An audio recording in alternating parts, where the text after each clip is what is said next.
میرا نام ڈاکٹر تاج محمد ہے اور میں چیسٹ اسپیشلسٹ ہوں۔ میں 30 سال تک ہیلتھ ڈپارٹمنٹ کے through district tuberculosis control office میں ایز اے چیسٹ فزیشین کام کر چکا ہوں۔ آج ہم اپنے پروگرام میں چھوٹے نومولود بچے ہوتے یا 2 سال سے کم عمر کے بچے ہوتے ہیں، ان میں جو سینے کی بیماری بار بار ہوتی ہے، اس کے بارے میں ذکر کریں گے۔ اس کی سب سے بڑی وجہ یہ ہے کہ چھوٹے بچے ہوں، ان بچوں کی قوت مدافعت جو ہے وہ بہت کمزور ہوتی ہے،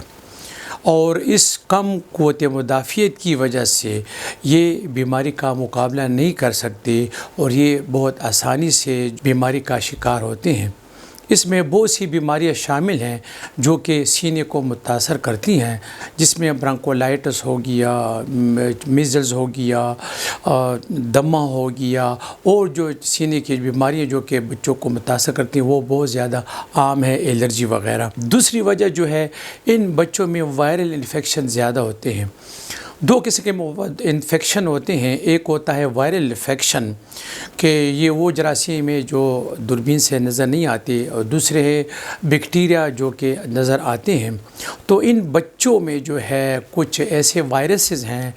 ریسپیریٹری سنسیشل وائرس اور روٹا وائرس اور دوسرے جو وائرسز ہیں، وہ بآسانی ان بچوں کو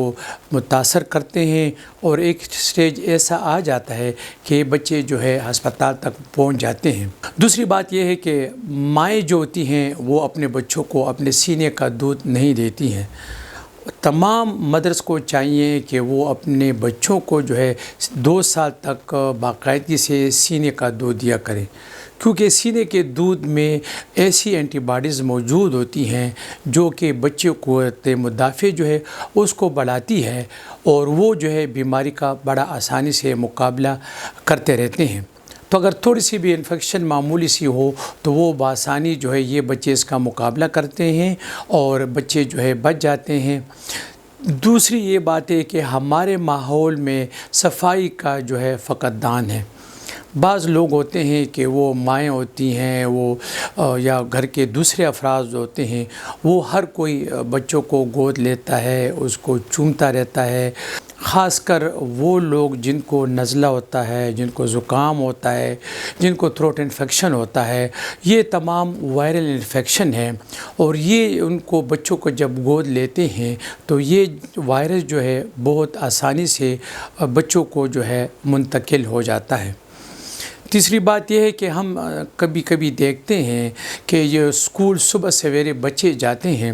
تو والدین ان کو موٹر سائیکلوں پہ لے جاتے ہیں، ان کے بڑے بڑے بستے ہوتے ہیں، اور بچوں کو موٹر سائیکل پر آگے اور پیچھے بٹھایا ہوتا ہے، تو ٹھنڈی ہوا ان کے چہرے سے ٹکراتی ہے، جن کو نزلہ، زکام اور کھانسی ہوتی ہے۔ ایسے پیرنٹس کو ان چیزوں پہ توجہ دینی چاہیے تاکہ ایسا ماحول سے بچوں کو بچائے جس سے ان کو یہ سینے کا زکام وغیرہ نہ ہو۔ ہمیں ان چھوٹی چھوٹی باتوں پہ توجہ دینی چاہیے، مطلب کہ اگر گھر میں کسی کو زکام ہو، نزلہ ہو، گلا خراب ہو، کھانسی ہو تو ہمیں تھوڑی سی احتیاط کرنی چاہیے، اور جب کھانسی آئے یا چھینکے ہے تو ہمیں ٹیشو پیپر منہ پہ رکھنا چاہیے یا تولیہ رکھنا چاہیے یا منہ پھیر لینا چاہیے۔ لیکن ہم کیا کرتے ہیں کہ بے احتیاطی کرتے ہیں، بچے کو گود میں لیا ہوتا ہے اور کھانستے رہتے ہیں، اور یہ جو وائرس ہوتا ہے، یہ جو بیکٹیریا ہوتا ہے، بہت آسانی سے جو ہے وہ بچوں کو منتقل ہوتا ہے۔ اچھا، میں نے اپنے کلینک میں یہ بھی آبزرویشن کی ہے کہ بعض عورتیں جو ہوتی ہیں، بعض مائیں جو ہوتی ہیں، وہ جو ڈریس پہنتی ہیں اس ڈریس پہ جو ہے چمک لگی ہوتی ہے، جو ہم جب اس کو بچے کو چیک کرتے ہیں تو وہ چمک والے جو کپڑے ہوتے ہیں ان کی چمک جو ہے ہوا میں معلق رہتی ہے، اور بچوں کو انہوں گود سے لگایا ہوتا ہے، یہ چمک وہ بچے جو ہے انہیل کر لیتے ہیں، اور ان میں چیسٹ انفیکشن، تھروٹ انفیکشن، نزلہ، زکام وغیرہ ہوتا ہے۔ اچھا، ہمارے ڈاکٹر صاحبان جو ہوتے ہیں، جو وائرل انفیکشن ہے، یہ ایسا انفیکشن ہے کہ اس میں اینٹی بایوٹک کام نہیں کرتا، لیکن ہم پیچیدگیوں کو روکنے کے لیے، کمپلیکیشن کو ایوائڈ کرنے کے لیے ہم مریضوں کو اینٹی بایوٹک دیتے ہیں۔ پھر یہ ہوتا ہے کہ مریض کی والدہ یا پیرنٹ جو ہوتے ہیں یا تو ان کے بس کی بات نہیں ہوتی ہے مریض بچوں کو پورا کورس ان کو دینا،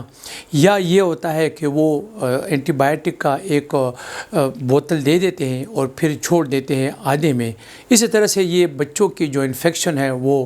رہ جاتا ہے۔ تو یہ ہمیں چھوٹے بچوں کو بہت احتیاط سے ہینڈل کرنا چاہیے، اور گھر میں اگر کسی کو بھی نزلہ، زکام، کھانسی، چیسٹ انفیکشن، خواہ وہ ٹی بی انفیکشن ہو، تو ان کو لوگوں کو بہت احتیاط کے ساتھ احتیاط کرنی چاہیے۔ کمروں میں تازہ ہوا ہونی چاہیے، روشنی ہونی چاہیے، دھوپ ہونا چاہیے، تاکہ دھوپ سے یہ جراثیم مر جاتے ہیں۔ تو ہم اس طرح ان بچوں کو چیسٹ انفیکشن بار بار ہونے سے ہم بڑے آسانی کے ساتھ بچا سکتے ہیں۔ تیسری ایک اہم بات میں یہ کہوں گا کہ بعض پیرنٹس جو ہوتے ہیں وہ کمرے میں بیٹھ کر بچوں کے سامنے اسموکنگ کرتے ہیں، تمباکو نوشی کرتے ہیں۔